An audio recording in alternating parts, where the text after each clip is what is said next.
Hello and welcome to a video where we are going to be talking about everything knitting wise that happened in 2024. When I say everything, I do not mean everything, it's just things I knit for myself. I'm not going to be covering gift knits, so that should be a relief for you. So if this is something you would enjoy, I hope you join me for a bit and let me give you company.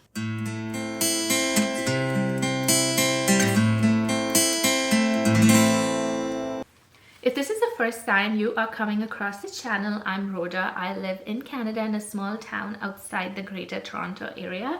So it's been very quiet, cozy, and a place that makes you want to knit more because it's really cold and you feel like you need to have more knitwear around you.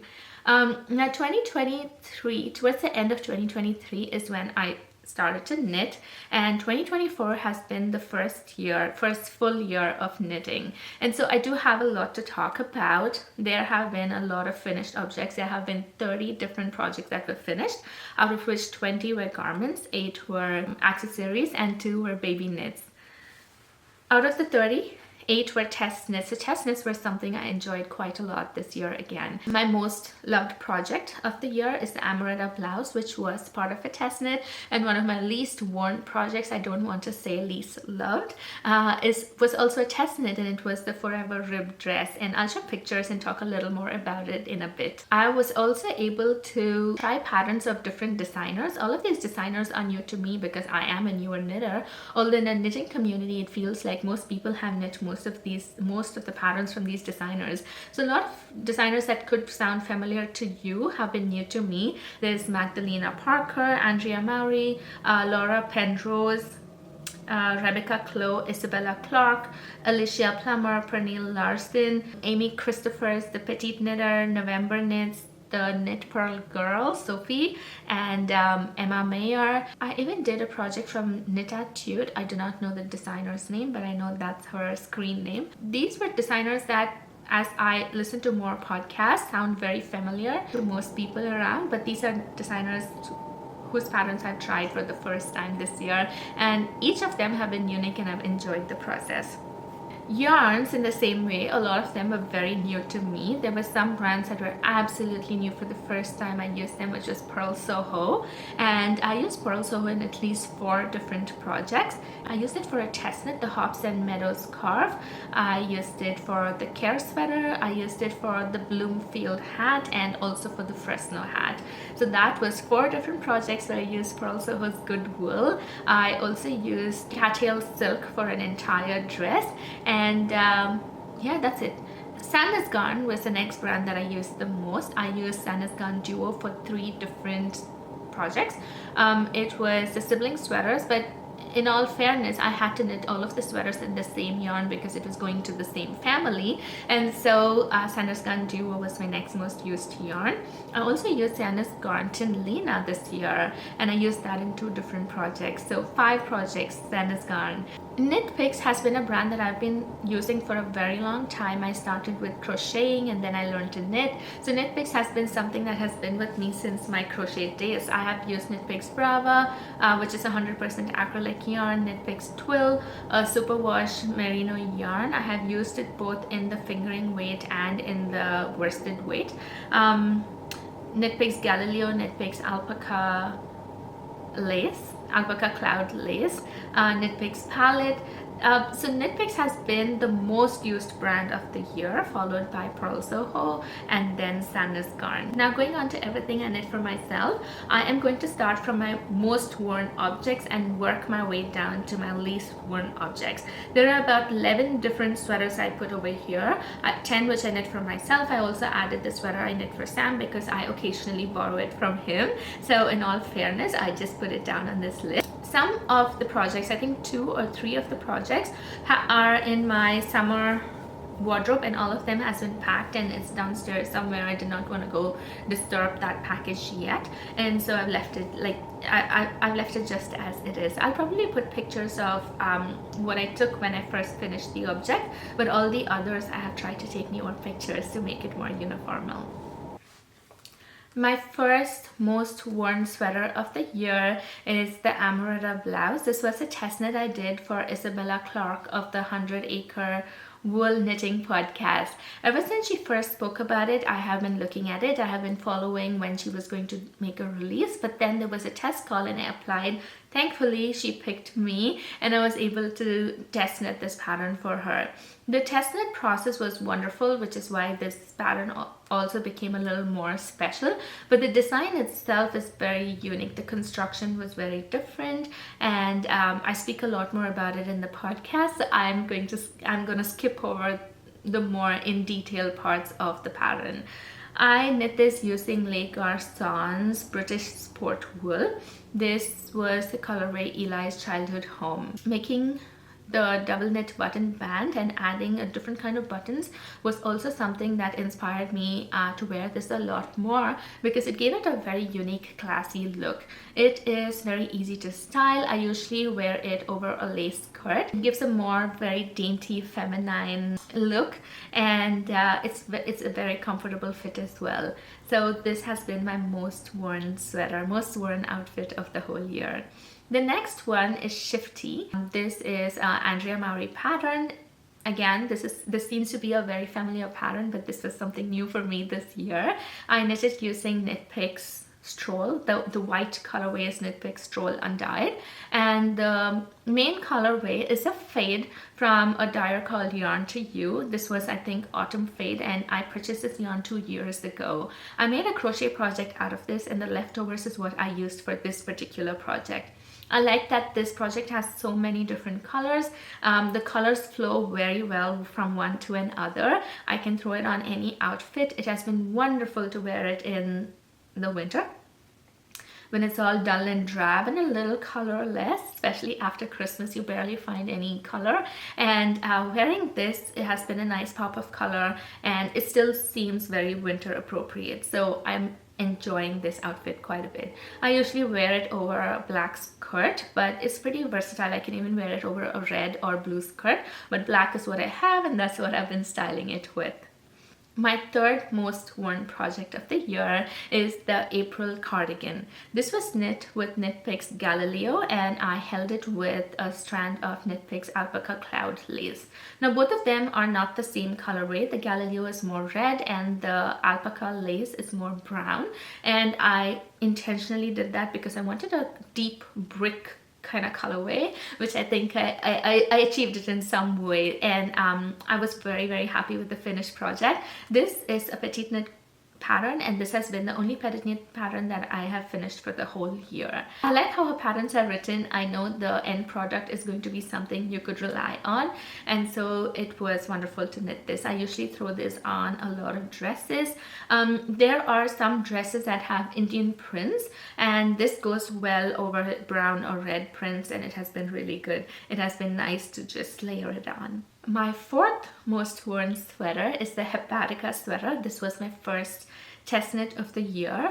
I knit this using Knit Picks Twill Horacha Heather. I held it double. This was a DK weight project, and I used the fingering weight yarn, so I held it double.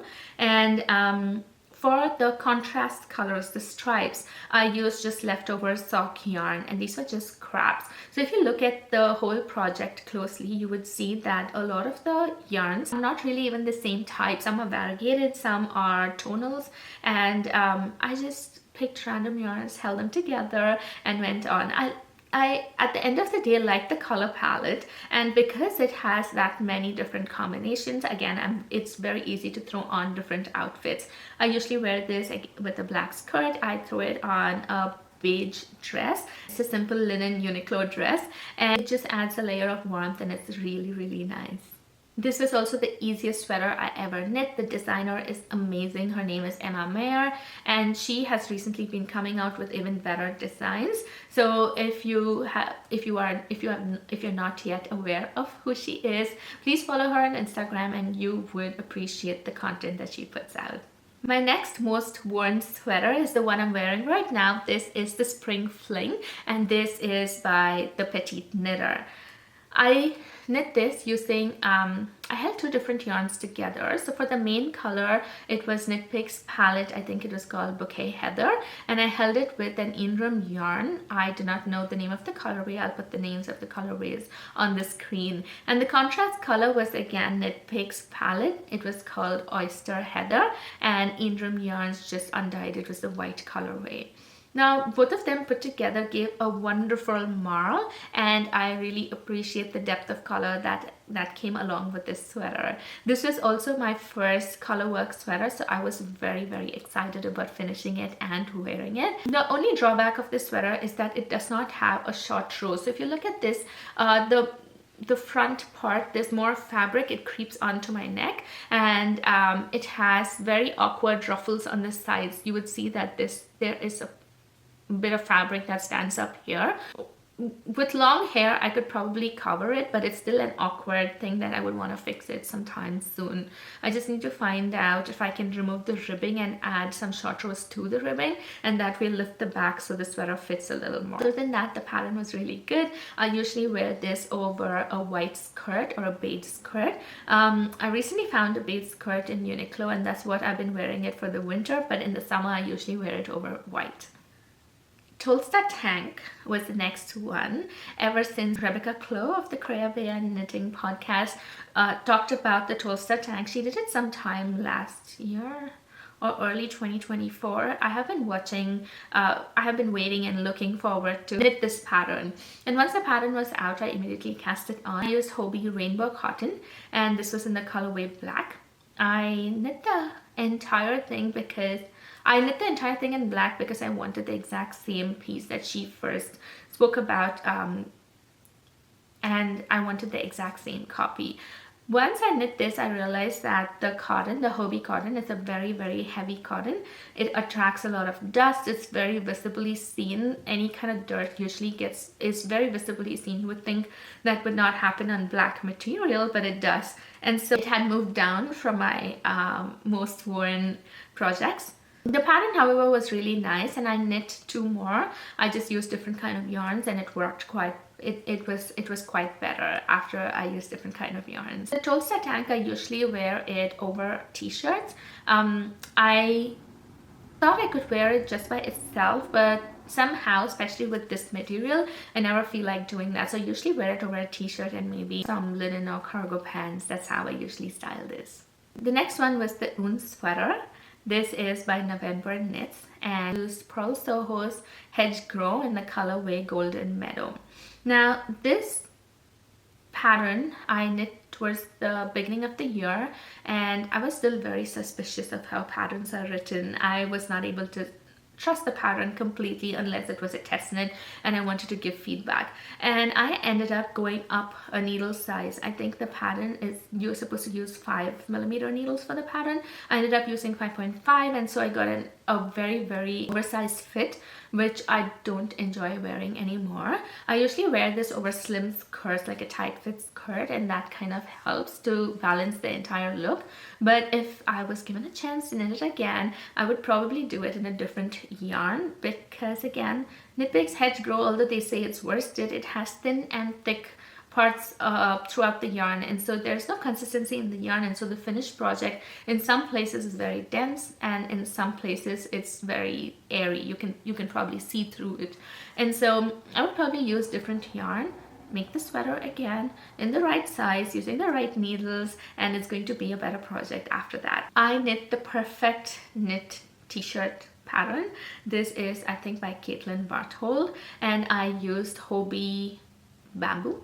I held it double. This was a DK weight pattern, so I held it double. I made the exact same mistake. I went up, I think, a couple of needle sizes. I knit in the 4mm needle. The fabric was really dense, and then I moved up to 4.5, and I think I went as far as 5.